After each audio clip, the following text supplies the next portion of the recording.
The day Richard threw the crumpled divorce papers at my feet is etched in my memory like a scar. I remember standing there, frozen, as he said those chilling words, "I've sold the house because I'm moving in with her. It's over, Anna." I was 34 then, a devoted homemaker to our son Jason, who was barely 13. Our life as I knew it shattered in that single moment. I was blindsided, naive, and utterly unprepared for what was to come. Richard and I met when I was just 19. He was 26, a charming man working at a pharmaceutical company's main office. I was a fresh high school graduate, working as a receptionist at one of its subsidiaries. His attention flattered me. I was young, inexperienced, and he seemed like a dream come true. Our whirlwind romance led to an unplanned pregnancy, and before I knew it, we were married in a modest ceremony. Life then was simple, or so I thought. I devoted myself to our home and to Jason. Richard was often busy, his presence in the house dwindling over the years. I didn't question it. I was too caught up in the day-to-day of raising our son and managing our home. The day he left, everything crumbled. I was forced to confront the reality that had been lurking beneath the surface of our seemingly happy life. Richard's infidelity, his growing distance, the signs were all there, but I had chosen to ignore them. With nowhere else to go, Jason and I moved back to my family home. My sister Laura and her husband were not exactly welcoming. Their cold stares and hushed conversations made it clear that we were burdens, intruders in their settled life. I felt lost. A high school graduate with no significant work experience, suddenly tasked with finding a job to support myself and my son. The job market was intimidating, each rejection a blow to my already fragile state. But I had Jason to think about, a young boy thrust into a world of adult problems. It was during this time of desperation that I found a job at a call center. It was far from ideal, but it was a start, a glimmer of hope in the darkness that had enveloped my life. The job was challenging, long hours, irate customers, and a constant buzz of activity. But it gave me a sense of purpose, something I had lost in the chaos of my personal life. As I navigated the complexities of the corporate world, I realized how sheltered I had been. My lack of knowledge, particularly about legal matters like divorce and alimony, had left me vulnerable, at the mercy of Richard's whims. This realization fueled a fire within me. I vowed to never let myself be so helpless again. I immersed myself in learning, in understanding the world beyond the confines of home and family. As Jason grew, I saw the impact of our situation on him. He was quiet, more reserved than his peers, his eyes often holding a depth that was too mature for his age. But he was resilient, adapting to our new life with a strength that I admired. Our journey was just beginning, a path filled with struggles and revelations. But in those struggles, I found a strength I never knew I had. And in those revelations, a determination to fight back, to claim what was rightfully ours. Life at my sister Laura's house was a daily reminder of how far we had fallen. Her husband Mark barely concealed his disdain, often remarking, "Anna, you need to find your own place soon. We can't support you forever." The pressure was relentless. I scoured job listings daily, each rejection deepening the sense of despair. But it was Jason's quiet resilience that kept me going. Despite the turmoil, he focused on his studies, his determination unwavering.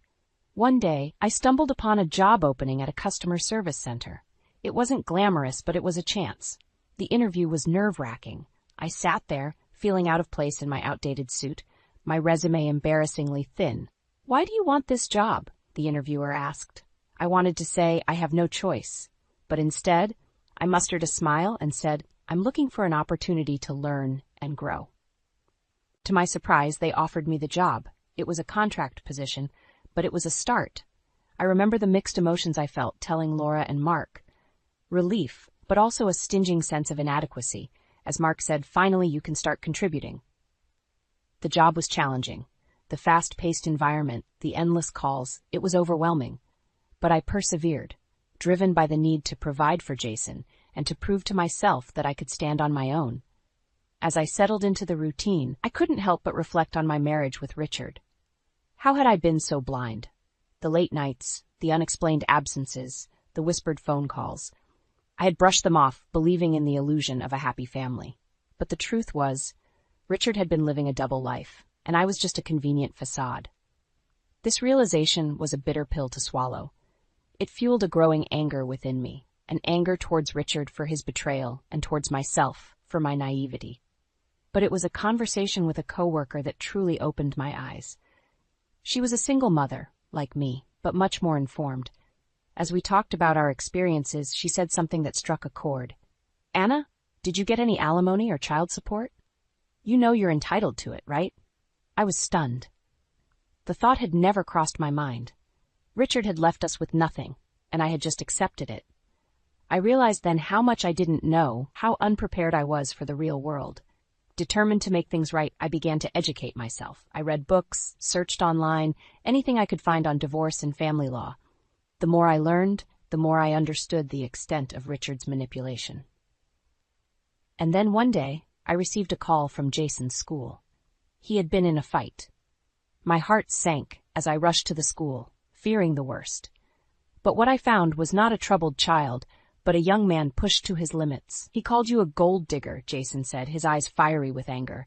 "He said you were after Dad's money. I couldn't let him say that about you." I was speechless. The pain and humiliation of our situation had reached my son, poisoning his world. It was a wake-up call. I couldn't let Richard's betrayal define us any longer. That night, as I watched Jason sleep, I made a vow. I would fight back. I would reclaim what Richard had taken from us. Not just for my sake, but for Jason's. It was time for Richard to face the consequences of his actions. The small apartment we eventually moved into was a far cry from the home we once shared with Richard, but it was ours. The walls were bare, the furniture minimal, but it represented a fresh start. Jason adapted quickly, his resilience continually surprising me. He threw himself into his studies with a fervor that was both impressive and concerning. "I want to do well, Mom, for us," he would say, his determination shining through his words. I had been working at the call center for a year now. The job was still demanding, but I had grown more confident, more adept at handling the challenges. The sense of achievement was small, but it was there, a constant reminder that I was more than Richard's discarded wife. One evening, as Jason and I were having dinner, he looked up from his plate and said, "Mom, do you ever think about Dad?" The question caught me off guard. Richard was a subject we rarely touched upon. "Sometimes," I admitted, "but not in the way you might think. I think about what he did to us, how he left us with nothing." Jason's eyes darkened. "I hate him for what he did. He thinks he can just walk away without any consequences." His words struck a chord in me. The anger, the sense of injustice that had been simmering within me, found resonance in Jason's words. "You're right," I said, my voice steady. "He shouldn't get away with it." Over the next few weeks, I began to research more about divorce and family law. I learned about alimony, child support, and the legal avenues available for redress. The more I learned, the more empowered I felt. Then a breakthrough came. I discovered that in cases of infidelity, the betrayed spouse could file for alimony even years after the divorce, under certain conditions. This information was a revelation. Richard had cheated, and I had proof. The late-night calls, the secretive behavior, it all added up. Emboldened by this discovery, I approached a lawyer. She was sympathetic, her eyes reflecting an understanding that went beyond professional courtesy. "You have a case," she said, "but it won't be easy. Are you ready for this?" I nodded, my resolve firm. "I'm ready, for myself and for Jason." The lawyer laid out a plan. We would file for alimony, citing Richard's infidelity and his failure to provide financial support after the divorce. The process would be long and possibly contentious, but I was prepared. I had to be. Jason was supportive, his quiet strength a constant source of comfort. "We'll get through this, Mom," he assured me. "We're in this together." The day we filed the lawsuit, I felt a mix of emotions. Fear, anxiety, but above all, a sense of righteousness. Richard had wronged us, and it was time for him to answer for his actions. As the legal proceedings began, I braced myself for the backlash. Richard was not going to take this lying down, but I was no longer the naive young woman he had left behind. I was stronger, wiser, and I was ready to fight. The legal battle against Richard was like opening a Pandora's box. The lawyer's investigation unearthed more than just infidelity. It revealed a web of lies and deceit that Richard had woven over the years. As we sat in the lawyer's office one afternoon, she presented us with a file. "This is more than I expected," she said, her tone serious. Richard wasn't just unfaithful, he was living a double life. The documents in the file painted a damning picture. Bank statements, credit card bills, and photos, evidence of Richard's secret life, a life filled with luxury and indulgence, all while neglecting his family.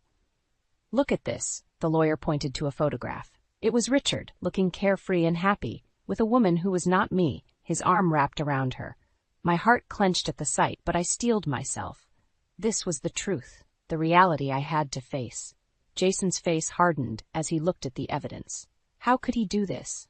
To us, to you. His voice was a mix of anger and disbelief. "We'll make him pay for this," I said, my voice firm. "He can't get away with it." The lawsuit took a toll on us. Richard's lawyers were aggressive, trying to discredit me, paint me as a vindictive ex-wife. But I stood my ground, bolstered by the evidence and the support of Jason and our lawyer. Then came the day of the deposition. Richard sat across from us, his demeanor smug and confident. But that confidence waned as the lawyer began to present the evidence. "Mr. Richard, can you explain these expenses?" she asked, her tone accusatory as she slid the bank statements across the table. Richard's eyes flicked over the documents, and I saw a flicker of panic. "These are personal expenses. They have nothing to do with my marriage." "And these photos," the lawyer continued, her gaze unwavering, "they tell a different story." Richard's facade began to crack. He fumbled for words, his composure slipping. It was nothing serious, just a fling." "A fling?" Jason interjected, his voice icy. "You destroyed our family for a fling?" The room was thick with tension. Richard's lawyer tried to intervene, but the damage was done. The evidence was overwhelming, Richard's excuses feeble and unconvincing. As we left the deposition, I felt a sense of vindication. Richard had been exposed for what he truly was, a cheat. But it was not over yet. The lawsuit would continue, and I knew Richard would fight back. But I was ready. For the first time, I felt in control, no longer a victim of Richard's betrayal. I was fighting back not just for myself, but for Jason, for the life we deserved. The lawsuit against Richard was dragging on, each hearing more contentious than the last. But amid this turmoil, a surprising development unfolded. One evening, Jason came home, a peculiar look on his face. "Mom, you won't believe what happened today," he said, a mix of amusement and disbelief in his voice. "What happened?" I asked, curious. "I had a job interview today at a pharmaceutical company. Guess who the HR manager is?" I felt a chill run down my spine. "Not Richard?" Jason nodded. "Yes, Richard. He didn't recognize me at first. I guessed he'd forget his own son's face." The irony was bitter. Richard, who had discarded his family for his career, was now unknowingly interviewing his own son. "What did you do?" I asked, a part of me anxious about the encounter. Jason's eyes gleamed with a cold fire. "I played along at first, but then the end. I couldn't resist. I asked him if the company condones affairs. The look on his face was priceless when he realized who I was. I was torn between shock and a sense of poetic justice. Richard, confronted by the son he had abandoned in a setting where he had always felt most powerful. "What did he say?" I pressed, my heart racing. "He denied it, of course." So I pushed further. I asked how he could sit there interviewing me when he destroyed our family for his own selfish desires. Jason's voice was bitter, but there was a sharp sense of triumph, too.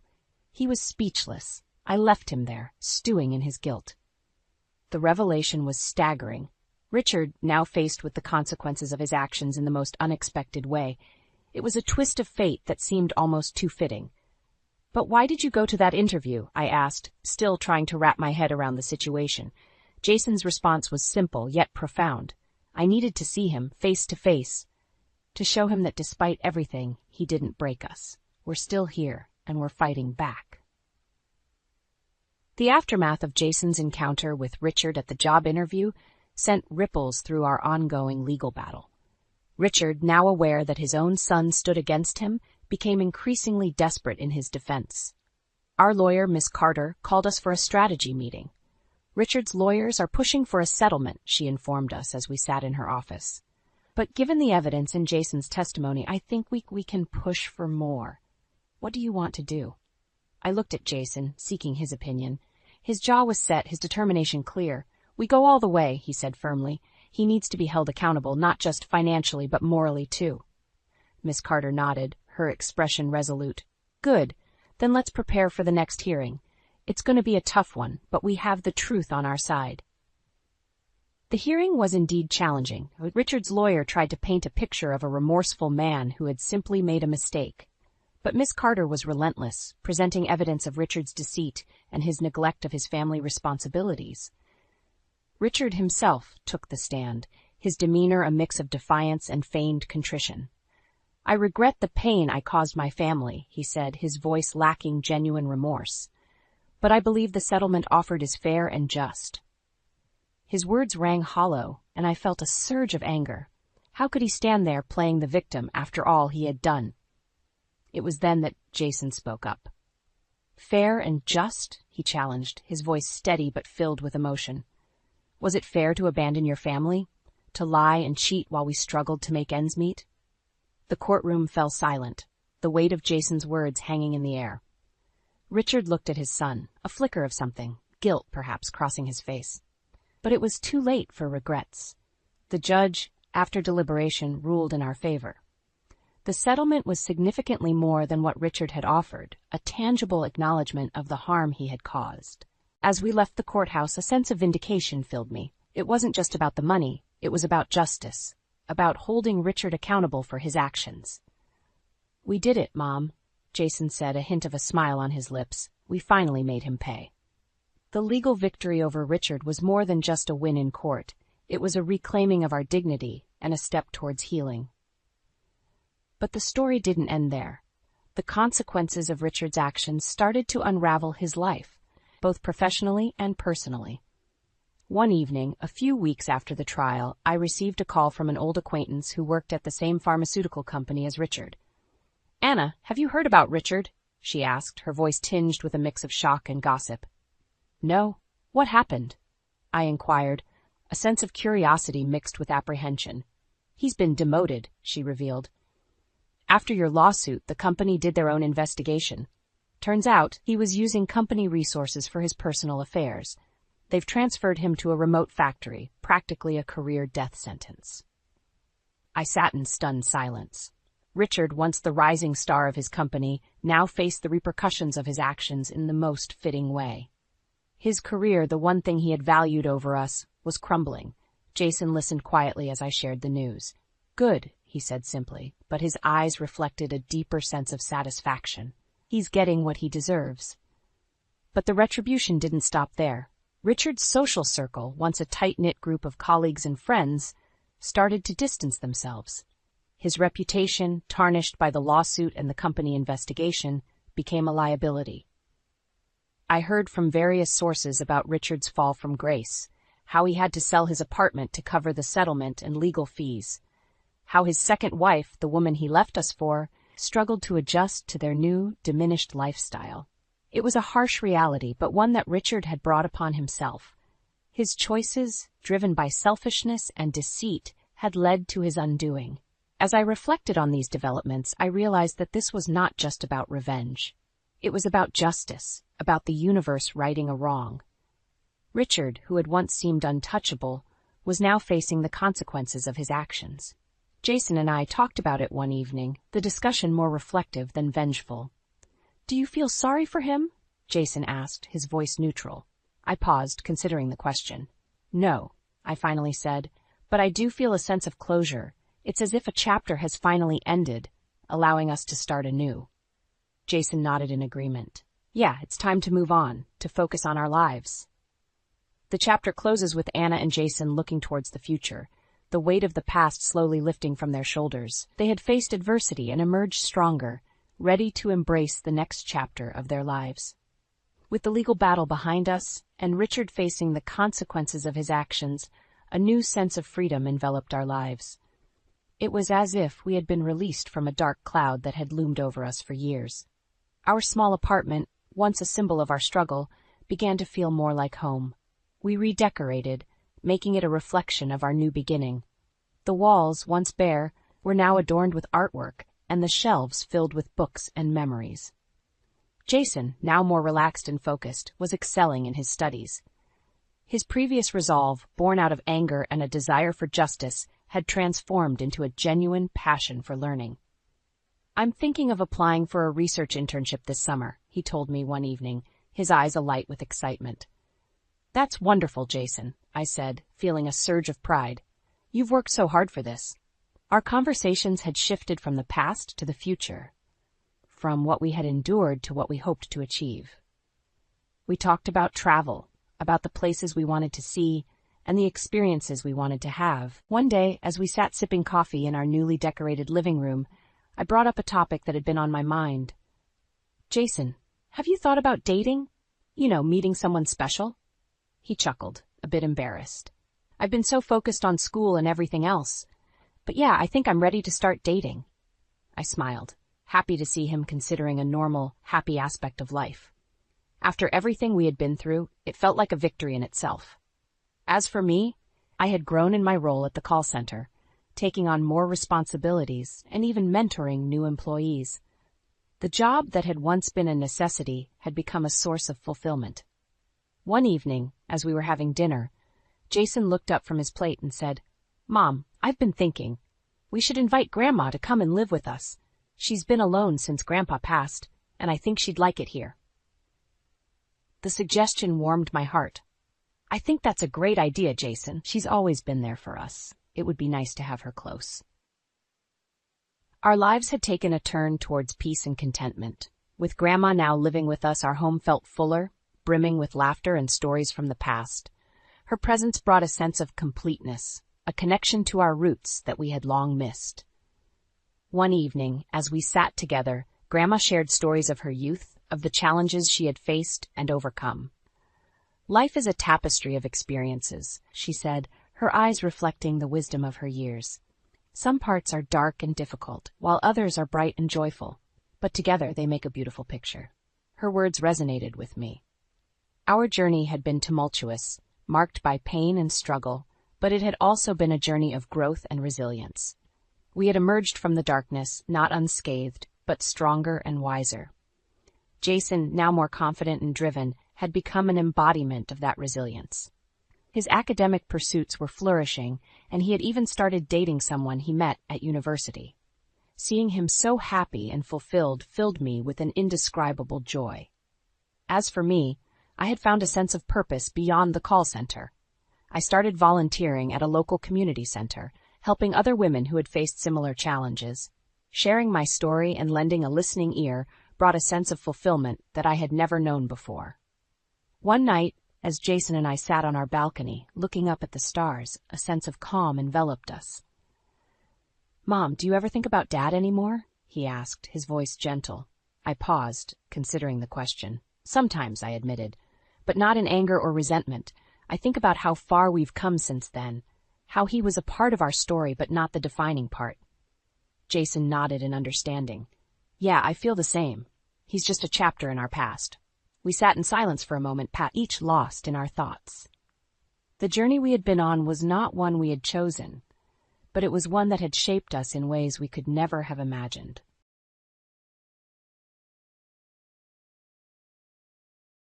My name is Olivia, and I'm 40 years old. I've been married to my husband, Michael, for 10 years. We used to work together, but now we're in different branches. Michael is responsible at work and well-liked by his team. He's confident and ambitious, always wanting to look strong in front of others. I'm more quiet and don't stand out much. It surprised me when Michael, with his strong personality, showed interest in me. After dating for 2 years, he proposed to me with a big bunch of roses. I felt so loved and agreed right away. I looked forward to our future together. But then he surprised me again by saying we live with his parents. I wasn't sure about it, but he was determined. He assured me his parents were nice and excited about us living together, so I agreed. In the end, for the past 10 years, I've been living with my in-laws in my husband's house, which was not what I expected when I got married. Every morning starts with my mother-in-law's nagging about little things like cleaning the front door. Even though I make breakfast for everyone, her complaints never end. I apologize and rush to fix it while she heads off to work, leaving me feeling like a servant. Living here means waking up at 5 a.m. to cook and clean, even though my mother-in-law, who stays at home, doesn't lift a finger to help. After rushing through chores, I go to work. And when I come back home, it's straight to making dinner. I'm so tired by bedtime that I often fall asleep instantly. This routine leaves me feeling constantly exhausted and stressed. My mother-in-law lounges in the living room, enjoying the breakfast I made while reminding me to clean properly so the neighbors won't think poorly of her. It's a cycle that never seems to end. Despite everything, my husband never defends me, and my father-in-law ignores the mistreatment, burying himself in his newspaper. Since I moved in with my husband's family, I've endured awful treatment. The stress has caused me to lose a lot of weight, and my period stopped, making it impossible for me to conceive. Despite my mother-in-law being the cause, I get blamed for it. I used to take care of myself and cared about my looks, but now I hardly recognize myself. The constant harassment from my mother-in-law and seeing my changed appearance in the mirror have left me deeply depressed. I've become completely submissive to her. I feel so numb that I don't even have the energy to think about leaving this house anymore. I received heartbreaking news. My father had passed away suddenly in an accident. I hadn't visited my family home in a long time because both my husband and mother-in-law would scold me whenever I mentioned wanting to go there. Hearing about my father's death, I deeply regretted not spending more time with him. My family home isn't too far, about an hour's drive from my in-laws' place, so I asked my husband and mother-in-law to come to the funeral. I need to go to my father's funeral, I told them. But before I could finish, they coldly replied, "We're not going. Let your family handle it." Their heartlessness stunned me. Trembling with anger and grief, all I could manage was to say, "Understood." Many people gathered at my father's funeral. He was self-employed and had many connections, so there were tears all around, showing how loved he was. My mother, whom I hadn't seen in a while, was shocked by how much weight I had lost. "Olivia, what happened to you? You look so thin," she exclaimed worriedly. "Are you sick?" Seeing my worn-out appearance, she burst into tears, fearing she would lose me too. Given her fragile state after my father's death, it wasn't unexpected. "No, Mom, I'm not sick." "Please don't worry," I reassured her. I tried to comfort her and took a moment to myself in the waiting room. "If you're not sick, then what's wrong?"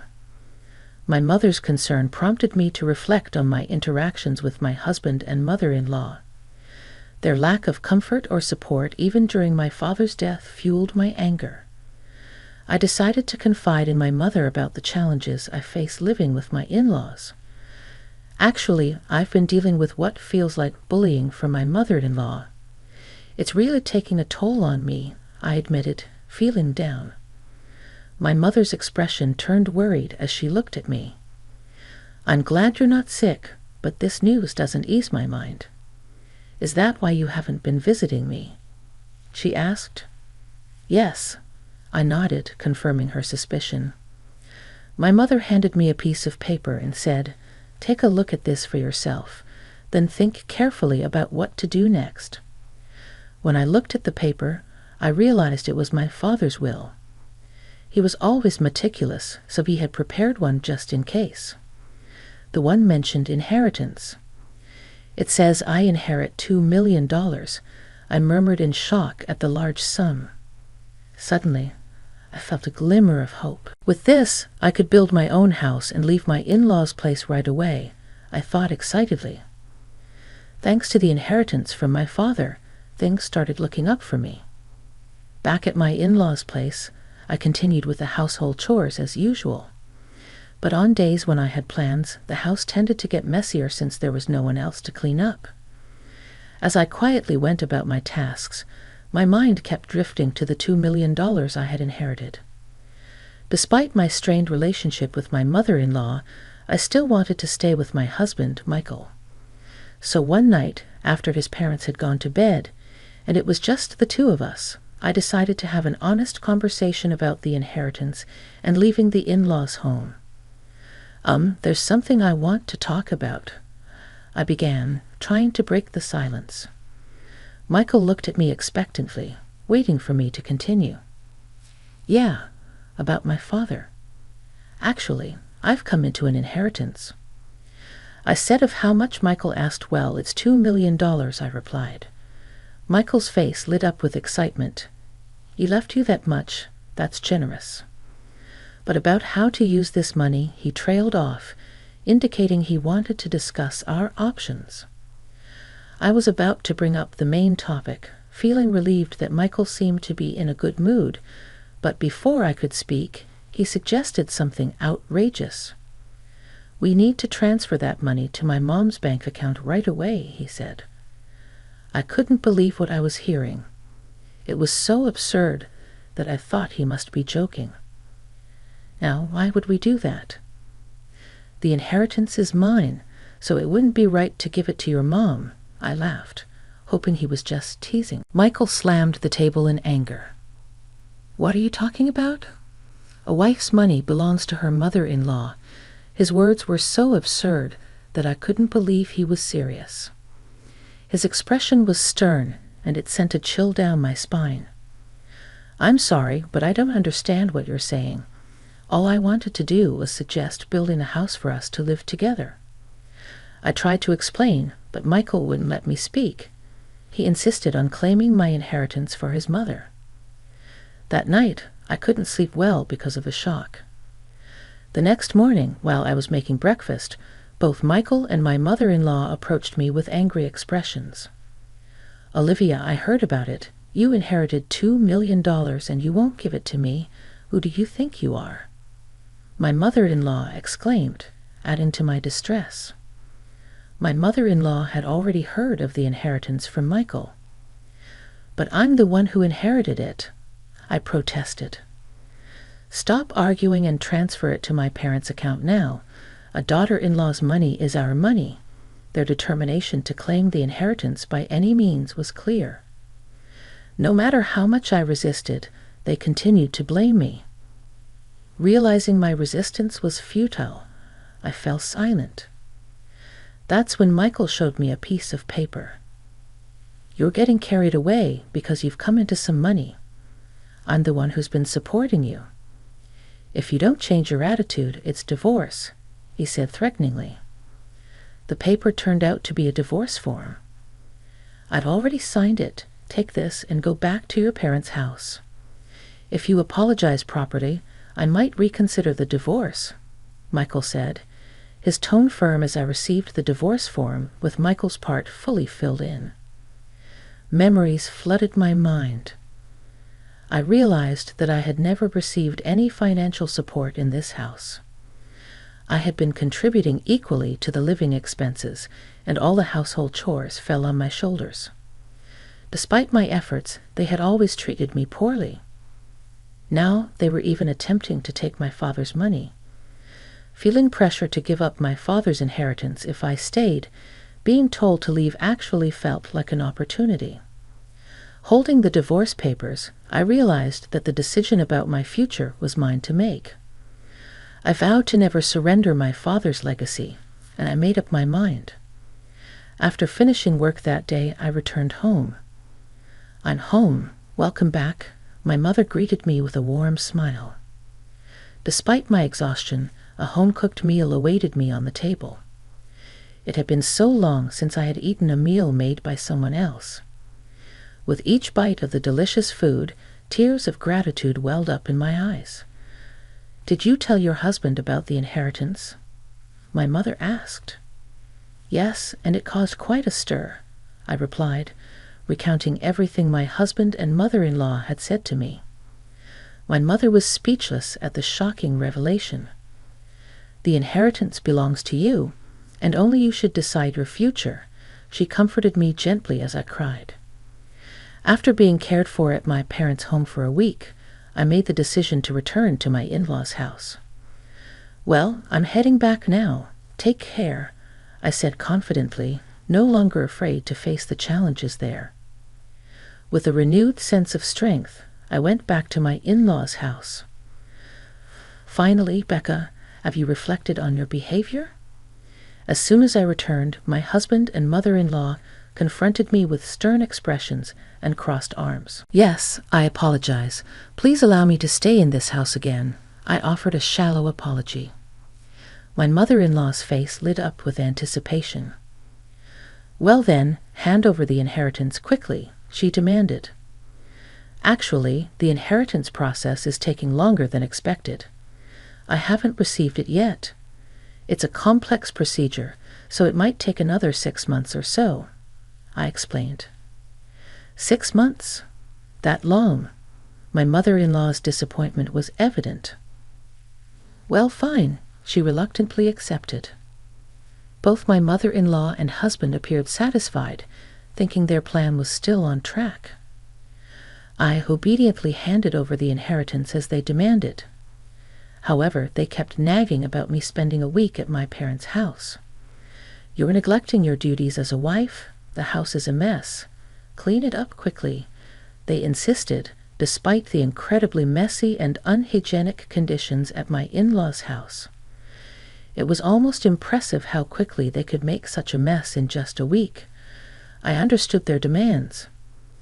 In the past, I would have been deeply upset to see the house in such a state, but now I didn't care. No matter how much my mother-in-law belittled me or how hard the housework was, it didn't bother me anymore. I simply did as my mother-in-law ordered without letting it affect me. It's my mother-in-law's birthday, so I'll be leaving. Make sure to keep the house clean, my mother-in-law announced, as she always went on a trip for her birthday. Naturally, I wasn't invited. By the way, have you received the inheritance yet? It's supposed to come in today, my husband asked. How convenient that $2 million can be a birthday present for Mom. Don't forget to transfer it to Mom's account before we get back, my mother-in-law added. It seemed too perfect that my mother-in-law's birthday lined up with the inheritance's arrival.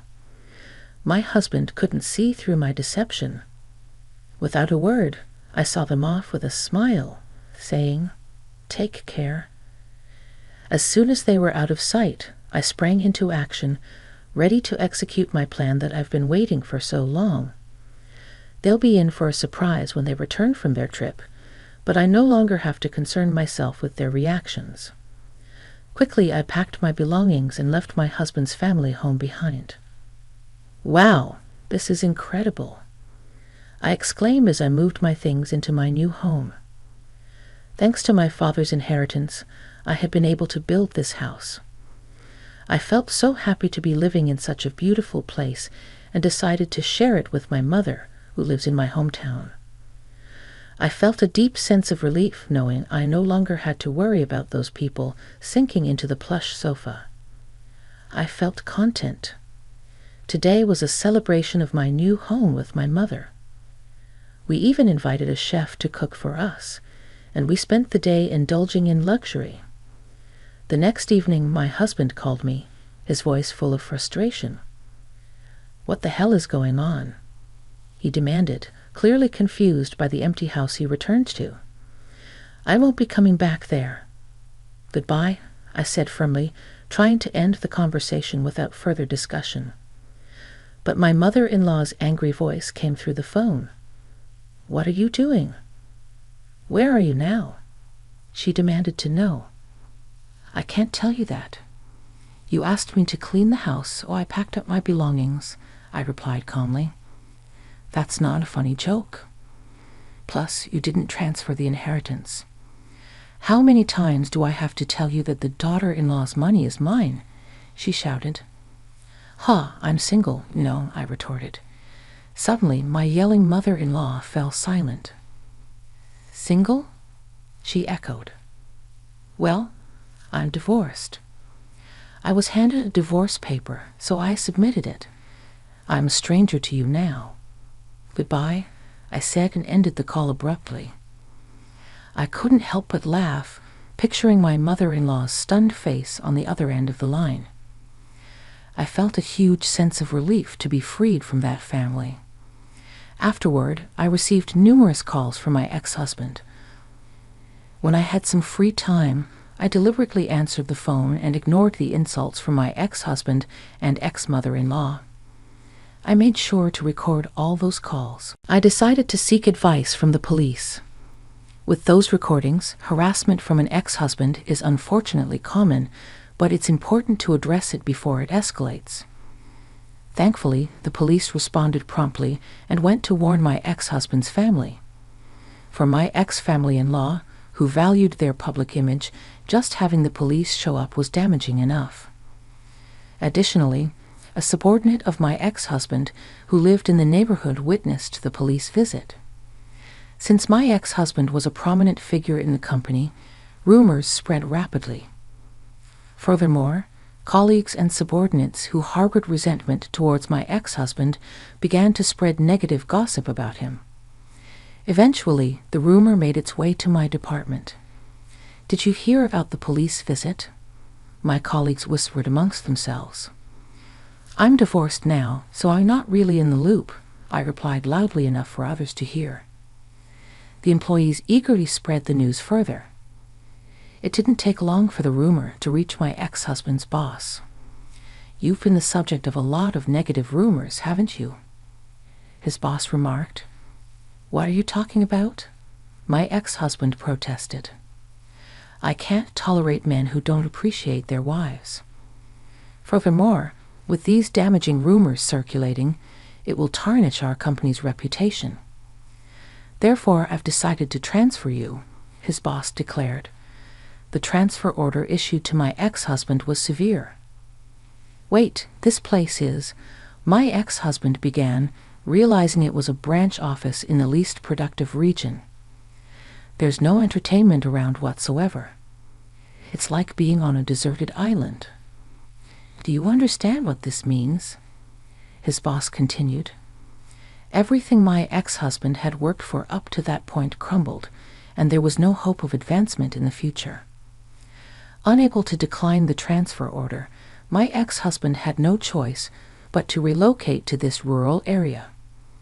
As for my ex-mother-in-law, she was likely shocked by her son's tarnished reputation and the fact that she could no longer live with him. This led her to become reclusive and ultimately develop depression.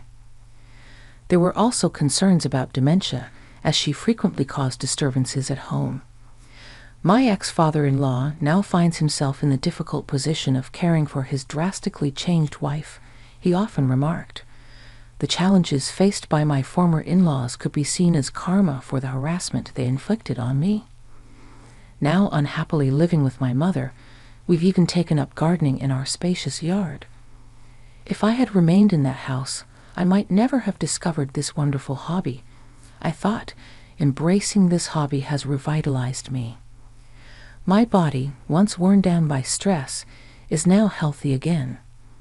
I'm grateful to have severed ties with my former in-laws and found true happiness.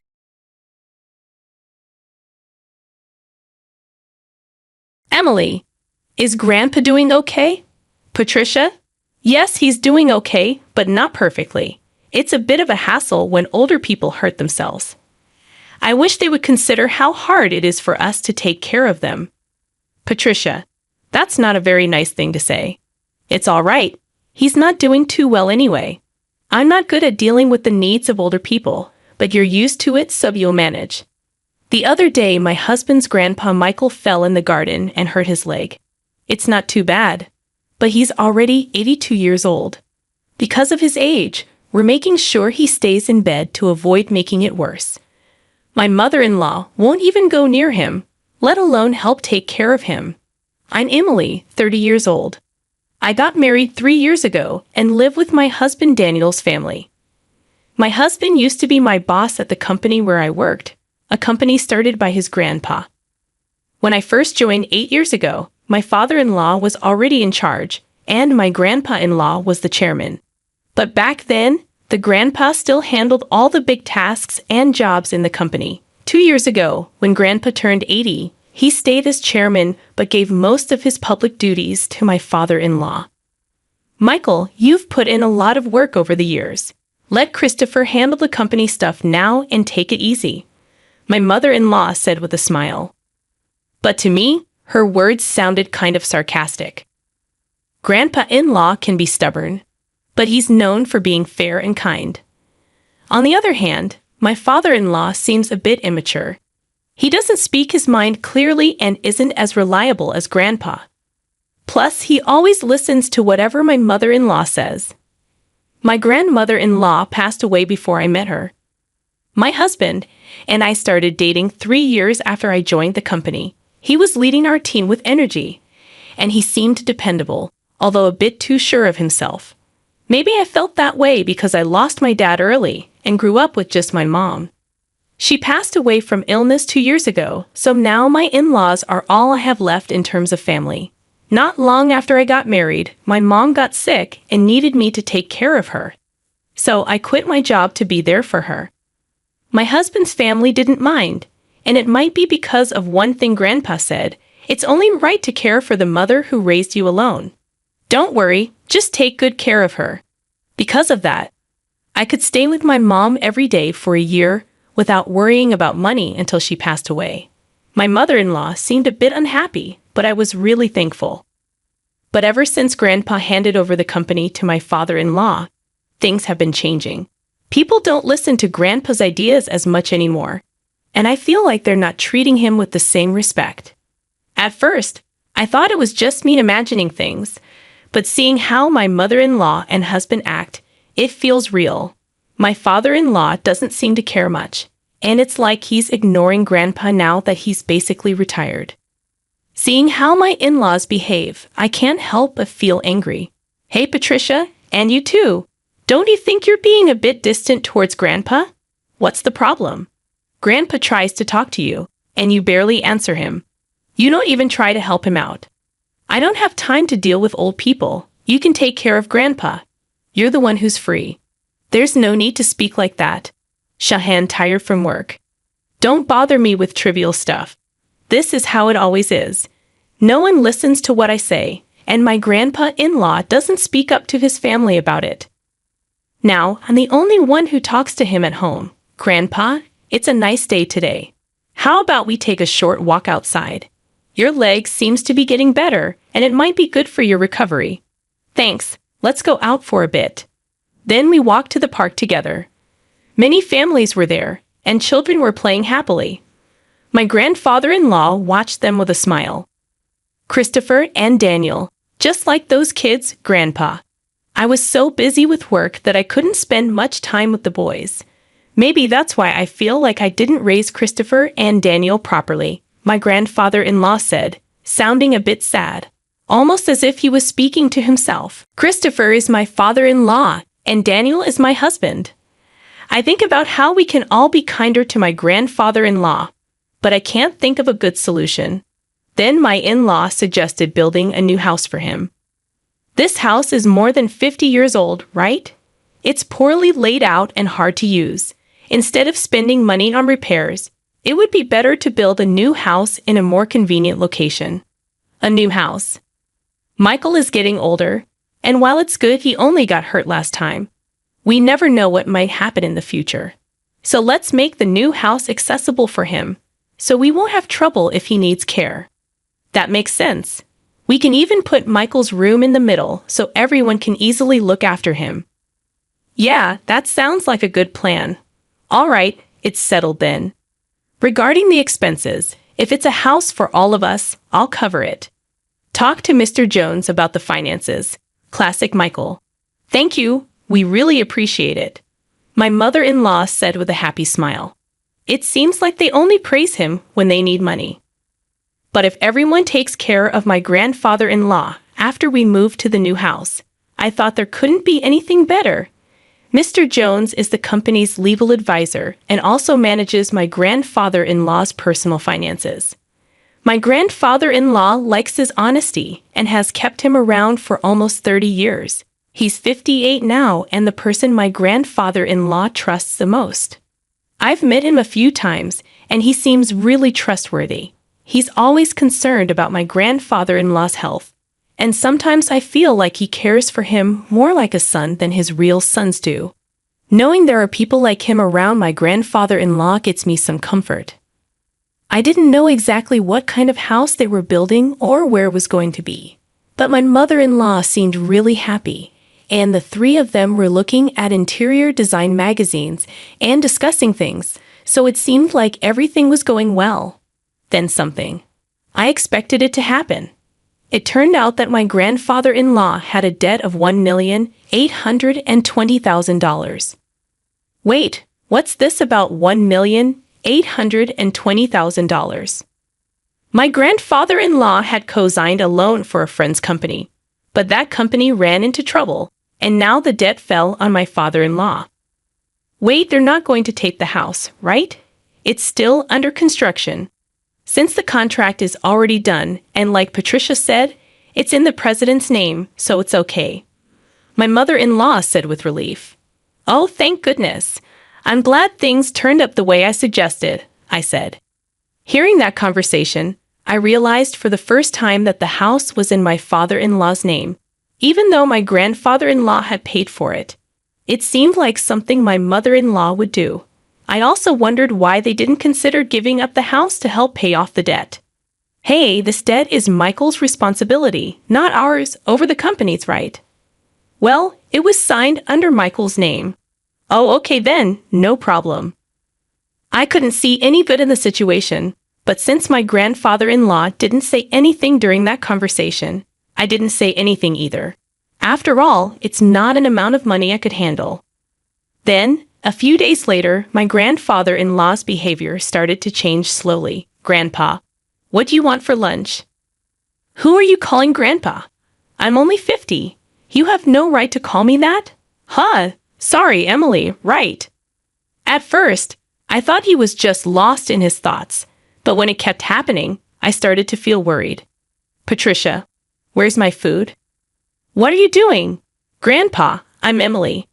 Patricia is your daughter-in-law. You already ate your meal. I didn't eat. Are you trying to starve me?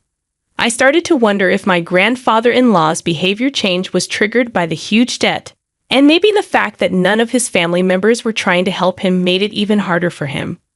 What could I do to help him? I tried to take him to the hospital, but he refused to go. Perhaps he didn't want to admit that he might have dementia. I didn't want to push him, but I felt powerless on my own. I talked to my husband about it, but he just said it wasn't his problem. I couldn't rely on my mother-in-law either, so I thought my father-in-law was my only option. Yeah, Patricia told me, Daniel. They suspect it might be dementia. Could you come to the hospital with us? But it's not that serious yet, right? If we go to the hospital, others will find out about my dad having dementia. There are medications now that can help slow down the progression. Well, there's no need to be in a hurry. Let's observe him a bit longer. Since Emily is here, everything will be fine, won't it? I couldn't shake the feeling of how unreliable these people were. I couldn't rely on them. Grandpa, let's go to the hospital. Let's get you checked out properly. Who are you? Where do you think you're taking me? You're plotting something. I almost cried seeing how my once gentle grandfather-in-law had become so stubborn, but my mother-in-law just laughed, finding it amusing. Even if he used to be the chairman, his time is over now. Everything, even the company, belongs to Christopher, Patricia. Grandpa isn't completely out of it. He can hear everything. He'll forget everything soon. He'll start wandering, dribbling. Just the thought of it gives me chills. He's nothing but a burden now. How can you say that? Grandpa has worked hard for the family his whole life. My mother-in-law's words made me both angry and sad, but my grandfather-in-law simply smiled. See, this old man doesn't understand anything, Patricia, she said with a laugh. I was furious at my mother-in-law's callousness, but I held on to hope. Once we moved into the new house that Grandpa had helped build, maybe things would change. Maybe the family would show him gratitude and kindness. I couldn't completely let go of that faint hope. 2 months later, the house was finally finished. For days, I had been packing my in-laws' and husband's belongings while mine and my father-in-law's things remained mostly untouched. Every time. I tried to pack my own things, but I was given more tasks by my in-laws and husband, preventing me from making any progress. But I thought it would be okay to move the smaller items later since this house wasn't going anywhere on moving day. After most of the stuff had been moved, I went to call my father-in-law, but my husband said, you and Grandpa can stay here. What? You want us to stay in this house? But we don't need any extra baggage in the new house, so from now on, you and Grandpa will live here. And I'll give you Grandpa's debt too. Well, at least you can be a housekeeper. Come on, let's go. Yeah, I'm coming. Good luck with paying off the debt and taking care of Grandpa. With those words, my in-laws cheerfully got into the car and drove off. I was stunned for a while. I couldn't immediately understand what had just happened. Were we just abandoned? And not just me, but my grandfather-in-law too. They were the only ones going to live in the new house. It took me a while to comprehend because it was beyond my imagination that someone could do something so cruel. When I went back into the room where my grandfather-in-law was, I felt okay about looking after him. That was my plan from the beginning. As I was getting ready to say something to him, he turned around suddenly, as if he knew I was there. "Do they leave already?" he asked. His face looked very different from how it used to be just a few months ago. Honestly, he seemed like a different person. "I was just talking to Mr. Jones," my grandfather-in-law said. "Did you finish firing the unnecessary staff, Chairman?" "Yes, all done. Shall we go?" Where are we going?" "To our new house, of course." I left my old house with my grandfather-in-law, not really understanding what was going on. The next month, I got a lot of calls from my mother-in-law and husband. My grandfather-in-law said he didn't want to talk to them anymore, but I picked up my husband's call because we were talking about getting a divorce. "Hey, Emily, is Grandpa with you?" When I went to the old house, it was up for sale. "It's not worth $1,820,000, my husband said. "You can't use it to pay off the debt." "Is that why you left?" "What do you mean? Let me talk to Grandpa." Dad isn't answering at all. That forgetful old man has done something crazy. I knew what my husband was talking about, but I wanted to hear his perspective. Grandpa sold the company's stocks to the executive director. Because of that, the executive director became the biggest shareholder, and they held shareholders' meeting and a board meeting. And Dad got fired as president. But maybe Grandpa thought the executive director was the right person to run the company. The executive director must have tricked the old man into selling the stocks. This isn't right. You're getting something wrong. Grandpa doesn't have dementia. If anything, he seems more clear-headed than before. Until the day we moved, I had seriously believed that my grandfather-in-law had dementia. It turns out he had been suspicious since my mother-in-law mentioned building a house to live with him. So he came up with a plan. He pretended to have dementia to see how my in-laws and husband would react. And just as he expected, they revealed their true selves one by one. In the end, they abandoned my grandfather-in-law and me. I struggled to hold back my laughter because everything unfolded exactly as I predicted. My grandfather-in-law said. I was surprised, relieved, and a bit conflicted. "To trick your enemy, you must first trick your allies," he chuckled. It seemed he had been getting updates on the company from the executive director and Mr. Jones. With my grandfather-in-law out of the picture, my father-in-law and husband did whatever they wanted, ignoring the opinions of the employees and using the company funds for their own enjoyment. Even though my grandfather-in-law initially handed the company to my father-in-law, he became worried about the future and took this action. Ultimately, he decided he couldn't trust his son and left the company in the hands of the executive director. "What about the $1,820,000 debt?" my husband asked. "That's taken care of," I replied.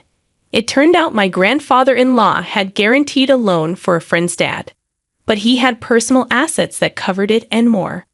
After stepping back from the company, he invested in real estate and made a good profit. But if I had mentioned that, my mother-in-law and husband would have targeted it. That's why I only mentioned the debt. The friend's dad had helped my father-in-law in the past, And now the land he owned was going to be turned into a resort, fetching a high price. "You're joking," my husband exclaimed. "But are you guys okay?" I asked. "We're not okay. Both my father and I were fired from the company. What do we do now?" he worried. "Well, there's also the mortgage on the house," I reminded him. "What? What do you mean, the mortgage on the house?" my husband asked, puzzled. "Haven't you figured it out yet? Grandpa was supposed to cover all the house expenses. Maybe you don't remember what he said back then," I replied. When my mother-in-law discussed money with Grandpa, he made it clear that he would only pay if it's a house where everyone, including me, would live. Otherwise, he wouldn't contribute. Even though the house was in my father-in-law's name, Grandpa intended to pay only if everyone lived together. "That's because you assumed Grandpa would foot the bill and didn't examine the documents properly, right, Christopher?" I remarked. "You're kidding," my husband explained. Later on, my parents-in-law lost the house they had built because they couldn't keep up with the mortgage payments. Now they reside in a more than 50-year-old apartment, struggling to settle the unpaid loan. My mother-in-law and husband have been reaching out to me, suggesting we all live together, but that's not feasible anymore. My grandfather-in-law has retired from his chairman position and bought an old house in the countryside, where we now live together. "Emily, you're free to live wherever you want. You don't need to worry about living expenses," my grandfather-in-law assured me, but I chose to stay with him. "If I'm not a bother, please let me stay by your side," I told him. When I expressed my feelings, tears filled my grandfather-in-law's eyes. Thanks to Mr. Jones, the divorce went through, and steps were taken to remove my ex-father-in-law and ex-husband from the inheritance. I officially became my grandfather-in-law's adopted daughter. If anything happens to him, my father now, I'll be there for him till the end. Now we both find joy in working together in the fields. "Dad, check out this radish. It's huge." Under the bright sunlight, we share warm moments. I wish for these days to last just a bit longer.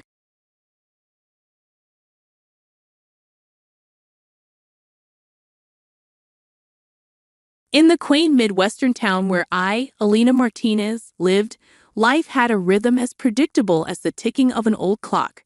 But ever since my mother passed away, that rhythm had been disrupted by the uninvited intrusions of two people, my mother-in-law, Helen, and my sister-in-law, Rachel.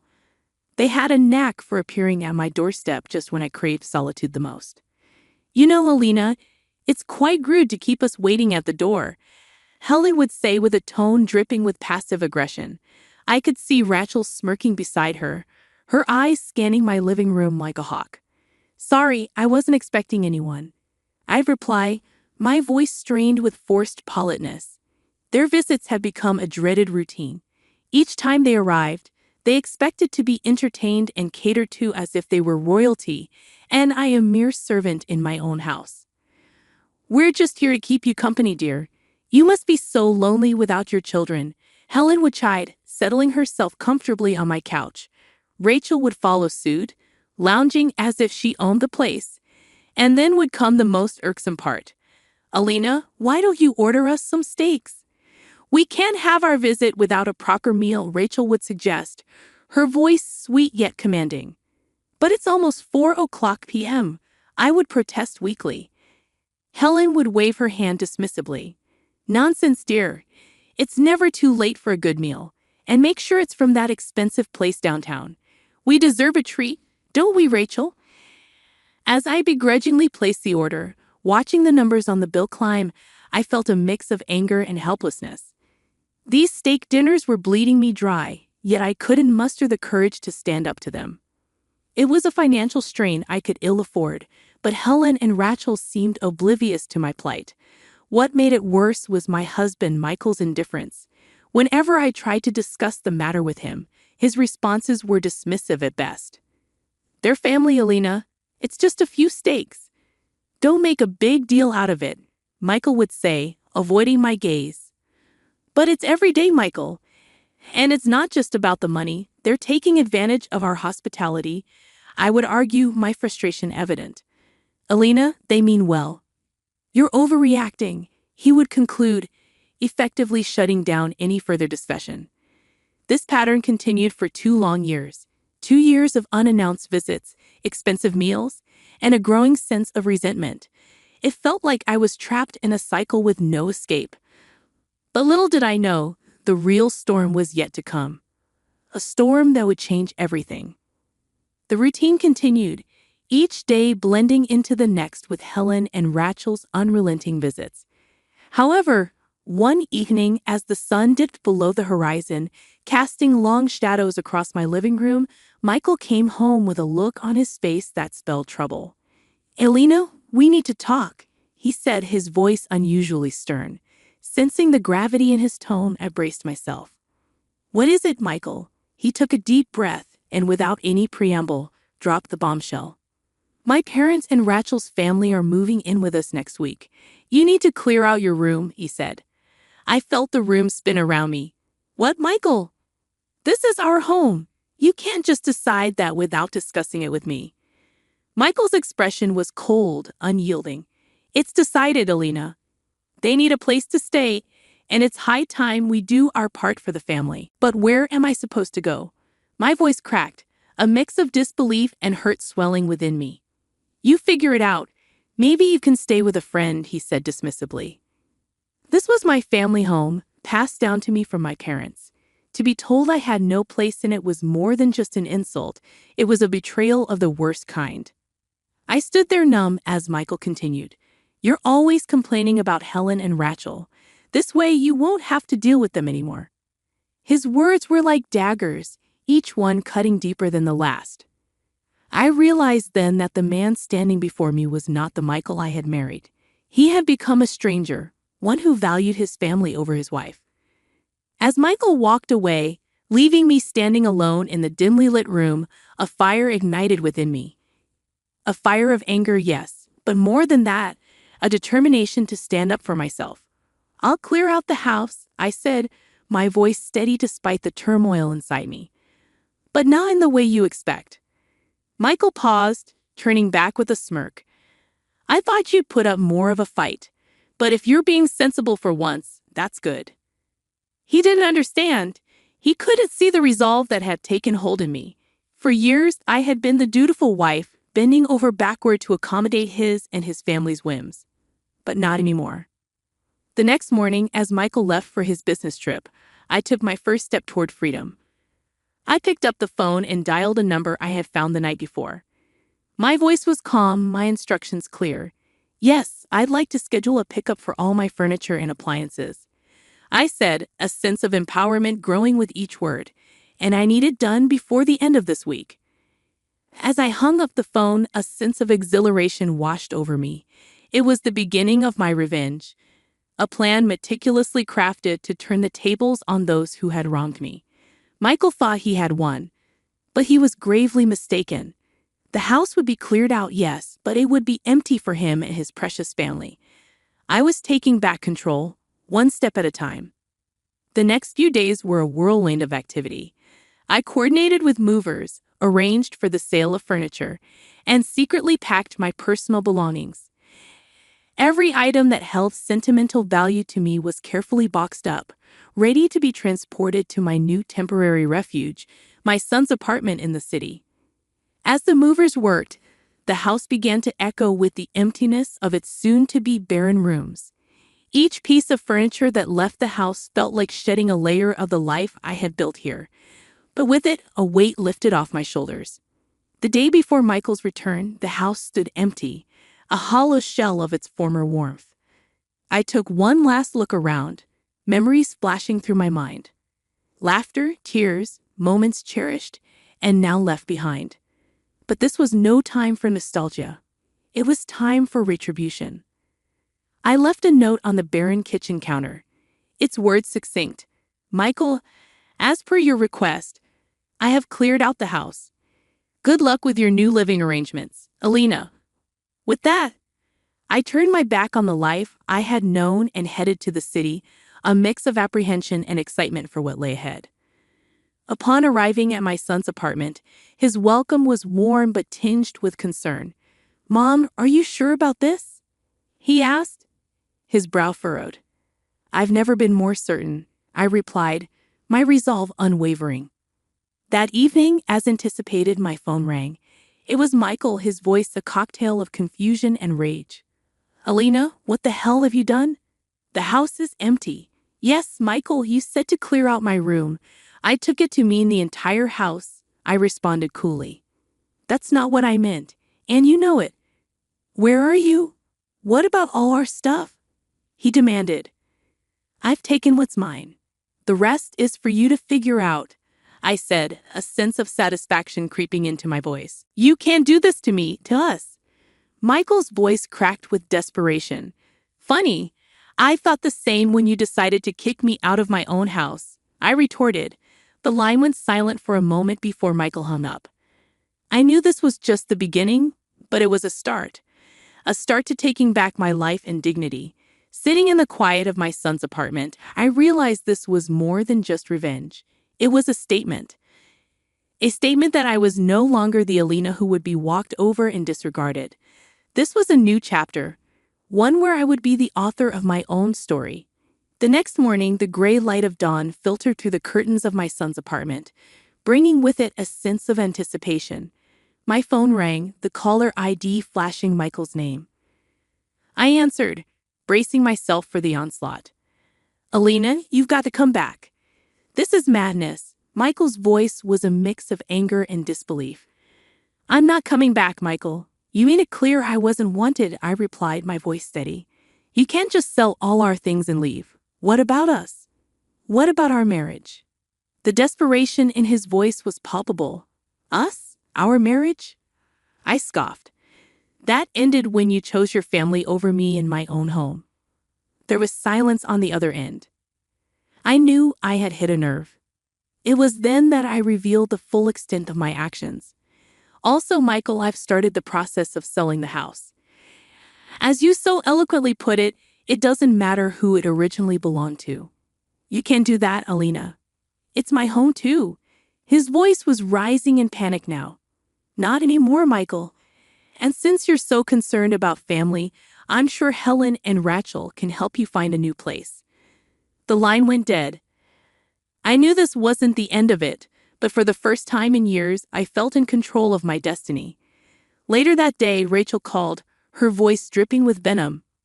You backstabbing witch. How could you do this to us? Where are we supposed to go?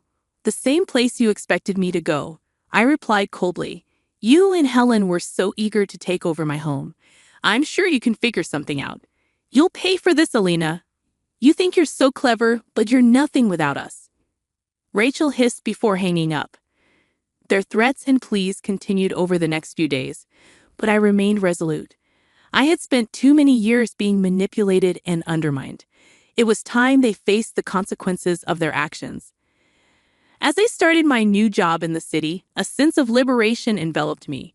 I was no longer the doormat Alina, but a woman who stood up for herself. The drama and chaos of my past life felt like a distant memory as I embraced this new chapter. In the end, my revenge wasn't just about emptying a house or selling off property. It was about reclaiming my self-worth and dignity. Michael, Helen, and Rachel had underestimated me for the last time. Now they were left to deal with the mess they had created. While I finally moved forward, free from their toxic grasp, weeks turned into months, and my life in the city started to take on a rhythm of its own. The calls from Michael, Helen, and Rachel became less frequent, their voices losing the battle against my newfound resolve. I had started to build a life for myself, one that was free from their manipulation and control. One afternoon, as I sat in my modest but cozy apartment, my lawyer called with news. Alina, the court has finalized your divorce, and the house, it's legally yours. Michael's claim was denied. A wave of relief washed over me. This was more than just a legal victory. It was vindication. It was proof that I had been right to stand up for myself, to fight back against the injustice that had been thrust upon me. But how? That house is all I have. Michael's incredulous voice echoed through the phone later that day.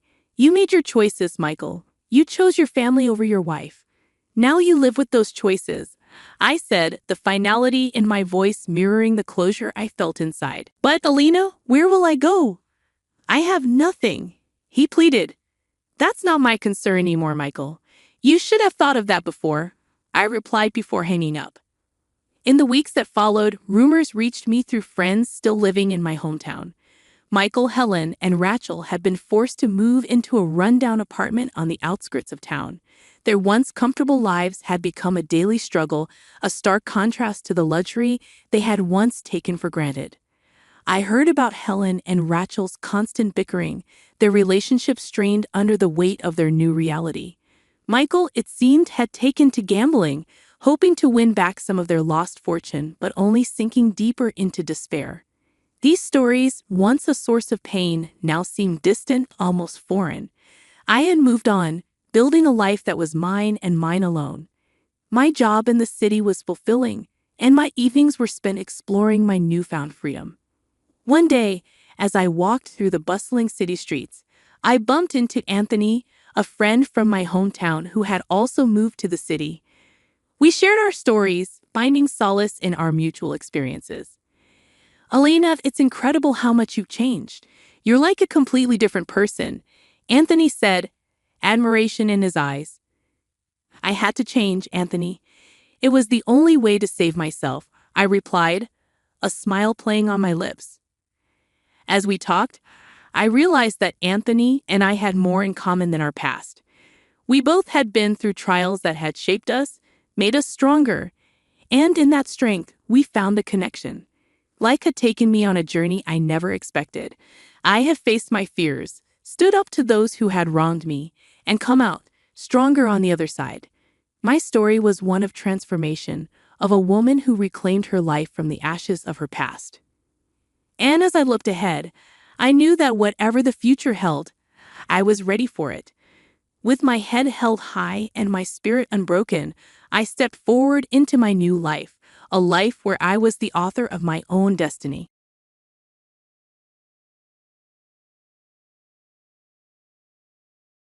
After my father's funeral, my mother wasted no time before launching into her plans.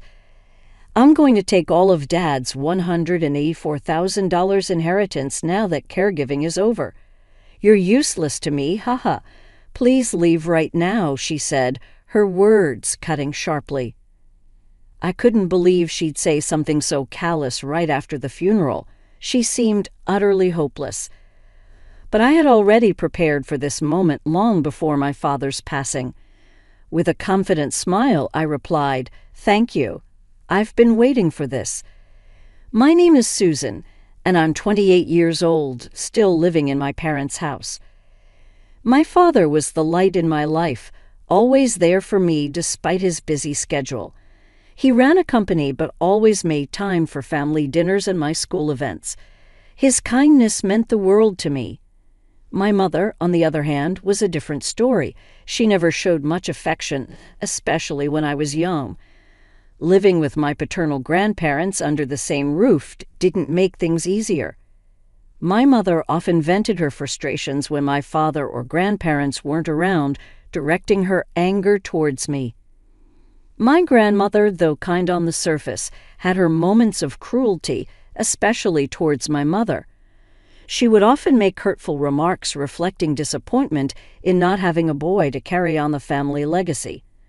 Despite my efforts to win my mother's approval through academic success and even winning swimming competitions, her criticism only grew worse. She'd remark about my looks, comparing me unfavorably to my father, whom she adored. My mother's beauty and past as a model seemed incongruous with her behavior. Marrying my father for his wealth didn't bring her the life of luxury she expected, especially with my grandparents in the picture. Things worsened after my grandparents passed away, leaving my mother unchecked. She squandered my father's money on parties, neglecting both me and the household chores. Meanwhile, my father was focused on rebuilding his company's stock value, leaving me feeling isolated and lonely. But despite it all, I have learned to navigate the deceitful world of adults, like my mother, from a young age. Now, with my father gone, I was prepared to stand up for myself and claim what was rightfully mine. But despite my resolve, I couldn't bring myself to confront my father about my mother's behavior. I understood how hard he was working and felt that saying more would only burden him further. My aspirations remained clear. I aimed to attend a prestigious university and eventually join and support my father's company.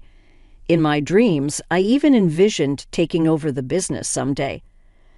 I had no desire to live off someone else's efforts like my mother, content with a life of ease without any personal contribution. So I dedicated myself to hard work, steadily advancing towards my goals.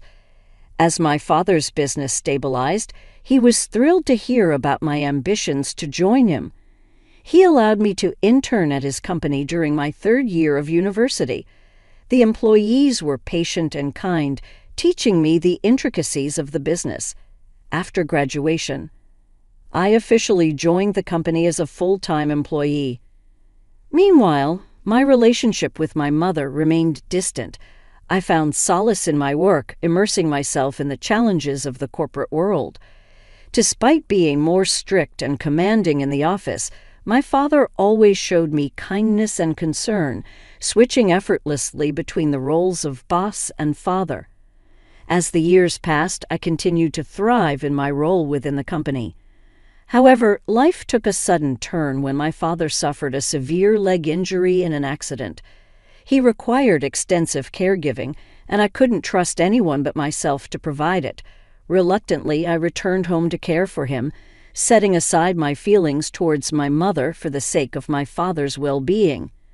Despite my mother's hurtful words, I chose to brush them off. My focus remained on caring for my father while juggling responsibilities at the company. Even confined to a wheelchair, my father's mind remained sharp, and he continued to lead the company, giving instructions remotely and attending meetings only when absolutely necessary. During this time, my father expressed his gratitude and apologized for the trouble I was going through. "It's fine, Dad," I reassured him. "I still have so much to learn from you." As I cared for him, my father imparted invaluable lessons in management, seemingly aware of his declining health. When we eventually learned he had cancer with only a year left to live, I was devastated. Spending even more time with him became my priority, visiting him daily when he was hospitalized. As his condition worsened, my father made a heartfelt request to entrust the company to me. "I've taught you a lot, Susan," he said. "I trust you with the company. I'm counting on you for everything after I'm gone." I promised to fulfill his wish to protect both him and the legacy of the company. A week later, he passed away, surrounded by loved ones and company employees who had become like family. Notably absent was my mother, who had visited him only once during his illness. Her indifference appalled me, but I chose not to confront her at the funeral, knowing it would be futile in the midst of my grief. One thought lingered. I would uphold my promise to my father to safeguard the company he had worked so hard to build, and if my mother dared to shed crocodile tears, I wouldn't hesitate to put her in her place. Despite my mother's unchanged demeanor, she boldly pretended to mourn in front of my father's friends. It was evident, however, that her true feelings were far from sorrow. She was likely pleased by his demise. The allure of my father's substantial inheritance seemed to be her sole source of satisfaction. In the wake of his passing, immediately after the funeral, she wasted no time in approaching me with her demands. "I'm going to take all of Dad's $1,984,000 inheritance now that caregiving is over. You're useless to me. Haha. Please leave right now," she declared. I couldn't believe she would be so brazen as to demand this immediately after the funeral. But I was already prepared for her audaciousness. With a smile plastered on my face, I calmly responded, "Thank you. I've been waiting for this." Her surprise was evident, but I remained unfazed as I packed only the essentials, ready to move out. "I'm going to sell all my stuff," I informed her. "You can do whatever you want with this house and the $984,000 inheritance. I don't need anything else. I'll live and enjoy life to the fullest. Her mocking laughter only fueled my determination as I ignored her and left soon after. A month later, she bombarded me with calls, questioning why I had left the house. Reluctantly, I answered, "What do you mean by this? Why do I have to leave the house?" she demanded. I couldn't resist teasing her a little. "Oh, that's because I inherited the house," I replied casually. "Dad left the house to me, not you. I sold it for about $1 billion. Her disbelief was palpable. $1 billion? It's sold for that much? She exclaimed. But her shock didn't sway me. "Well, it doesn't matter," I assured her. "I have $1,984,000 inheritance." With that, I ended the call, content in my newfound independence and freedom from her manipulative grasp. My mother's confusion about the inheritance was swiftly met with a reality check. "Of course you haven't received $1,984,000 yet. You're a stranger now," I explained bluntly. "Remember when you fought with Dad and thrust the divorce papers at him? Well, Dad kept those papers for any future eventuality. Before he passed, he used them to officially divorce you, ensuring you won't get a single dollar of the inheritance." Her shock was evident as she realized her extravagant spending and reliance on the inheritance had come to naught. "Oh dear, still so extravagant with money, huh? But that's over now. You'll have to work for the rest of your life," I informed her matter-of-factly. Her response was predictable, demanding that I provide for her and secure her a new house and executive position in the company. I scoffed at her audacity. "Did you ever do anything for me? Don't conveniently bring up our parent-child relationship now. I don't think of you as my mother anymore. Our bond is separate, so please live your life however you like." With that, I cut off contact, setting her number to reject calls and informing the company reception to report her as she showed up. Meanwhile, my dedication to my work at my father's company remained unwavering. I focused on protecting his legacy and fostering innovation, determined to lead the company to new heights. While my mother spiraled into debt, forced to work part-time jobs to pay off bills, I found fulfillment in my work. Challenging as it was, I thrived on the opportunity to implement new ideas and strategies different from my father's, while keeping my curiosity alive. Moving forward, I aim to dedicate myself even further to my work, striving to become a respected business leader and continue the legacy my father had entrusted to me.